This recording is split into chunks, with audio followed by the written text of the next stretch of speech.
क्या जीत आपको एनडीए की कैंडिडेट का सुनिश्चित लगता है? देखिए, परंपरा ये रही है कि जिनकी सरकार बनती है उनका ही स्पीकर रहता है। और जब एनडीए के 292 हमारे सांसद हैं और भी कुछ ज़्यादा लोग हमको सहयोग करने के लिए तैयार हैं, तो ये एक परंपरा रहती है कि स्पीकर के पोस्ट को निर्विवादित हम चुनकर देते हैं, ताकि एक प्रकार से एक अच्छा वातावरण हमारे सदन में रहता है। अब अगर विपक्ष को लगता है कि हमको चुनाव लड़ना ही है, दूसरा किसी कैंडिडेट को खड़ा करना है, तो ये तो खैर लोकशाही में परंपरा ऐसी कभी भी हो सकती है, मगर बेहतर ये रहेगा कि अभी भी कल तक हमारे ये विरोध में जो आज इंडिया अलायंस या और भी जो पार्टियां हैं वो कोई विचार करें और यहाँ निर्विवादित आज ओम बिरला जी जिनका नामांकन भरा गया है उनको स्पीकर के तौर पर चुना जाए। परंपरा का निर्वहन तो कांग्रेस पार्टी नहीं की। डिप्टी स्पीकर पर परंपरा कांग्रेस पार्टी चाहती है। स्पीकर के पोस्ट पर आजाद भारत में आज तक कभी टकराव की स्थिति नहीं बनी, लेकिन वो स्थिति कांग्रेस ने पैदा किया आप लोगों के सामने। भैया देखिए, मैंने इसीलिए कहा परंपरा एक होती है, लोकशाही में किसी को भी चुनाव लड़ने का अधिकार है।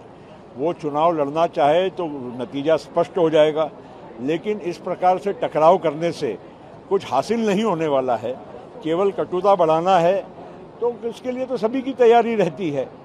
सवाल ये है कि कांग्रेस ने भी अपना इतिहास उठाकर देखना चाहिए और इस तरह से कितनी परंपराओं को उन्होंने निभाया है और विपक्ष को कितना सम्मान उन्होंने उनके अच्छे दिनों में दिया था कि नहीं दिया था, ये उसका जरा आकलन उन्होंने खुद कर लेना चाहिए। सुरेश का नाम आगे करके कांग्रेस पार्टी या इंडिया अलायंस दलित चेहरे के तौर पर एक अलग पॉलिटिकल नैरेटिव सेट करना चाहती है। भाई देखिए, दलित पॉलिटिक्स हो या कोई भी पॉलिटिक्स, हमारे देश के सभी नागरिक किसी भी समाज धर्म समुदाय के हो, वो हमारे देश के बराबरी के नागरिक हैं और उनका अधिकार है।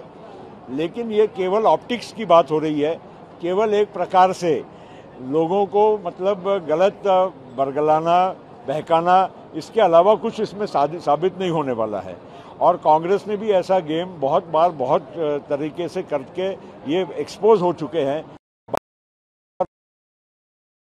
क्या एनडीए खेमे की तरफ से इंडिया अलायंस के कुछ दलों को स्पीकर पोस्ट के सपोर्ट के लिए कोशिश करेगी एनडीए? देखिए, मेरा इतना ही कहना है कि कोई भी एनडीए की जो पार्टी है वो कमजोर नहीं है, पूरे साथ है। और इसमें कोई भी प्रकार से ये लोग अगर सोचते होंगे कि कोई हम लोगों को वो पंक्चर करने की कोशिश करेंगे तो ये सफल नहीं होंगे। आप करेंगे पंक्चर? बिल्कुल नहीं। हम एनडीए के साथ पूरी खेमे में इंडिया अलायंस से बहुत सारे लोग आने वाले हैं। अभी थोड़ा वक्त जाने दीजिए, नया नया जोश होता है, इसलिए ऐसी सब बातें चलती है।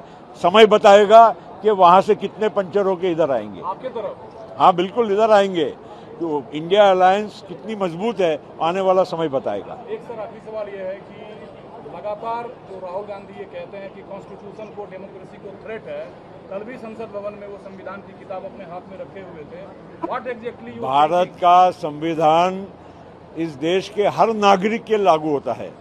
भारत के प्रधानमंत्री से लेके अंतिम व्यक्ति इस देश का भारत के संविधान के ऊपर हाथ रख के उसको स्मरण करके ही शपथ लेता है।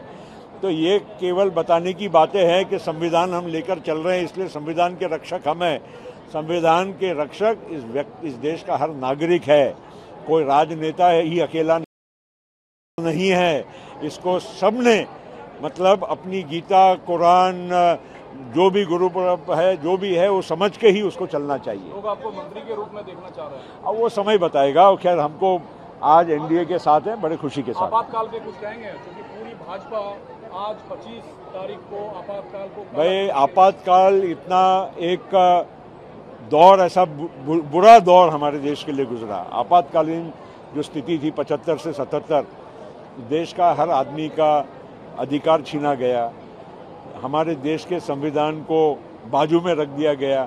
तो जो पार्टी ने ये काम किया उसको आज कम से कम पहले क्षमा मांगनी चाहिए, खुद उसके बाद में ये बात करने का अधिकार है। ये संविधान हाथ में रखना भी, पहले माफी मांगो, उसके बाद में संविधान। चुनाव को लेकर चूंकि आज कांग्रेस की बैठक है महाराष्ट्र को लेकर, आप लोगों की क्या तैयारी है? आपने कहा हमारी पूरी तैयारी है महाराष्ट्र के लिए। हम महायुति जीतकर आपको आगे अक्टूबर नवंबर में जब चुनाव होंगे दिखाएंगे।